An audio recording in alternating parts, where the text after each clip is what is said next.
সলনি হ'ব গুৱাহাটী, সলনি হ'ব গণেশগুৰি।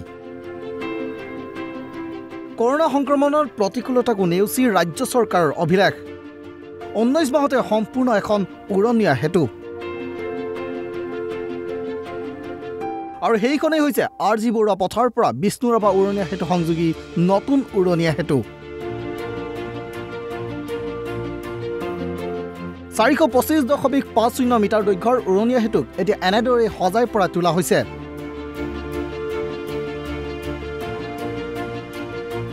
ব্যস্ততাৰ অন্ত নাই, দিনে নিশাই কাম কৰিছে কৰ্মচাৰীসকলে।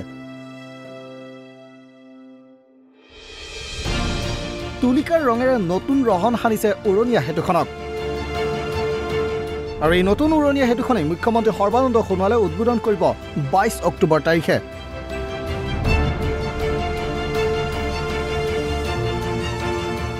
শাৰদীয় দুৰ্গোৎসৱত গুৱাহাটীবাসীলৈ উপহাৰ স্বৰূপে মুকলি হ'বলগীয়া এই উৰণীয়া সেতুখনে যান জঁট কমাব গুৱাহাটীৰ। নিউজ ডেস্ক, ইছান নিউজ।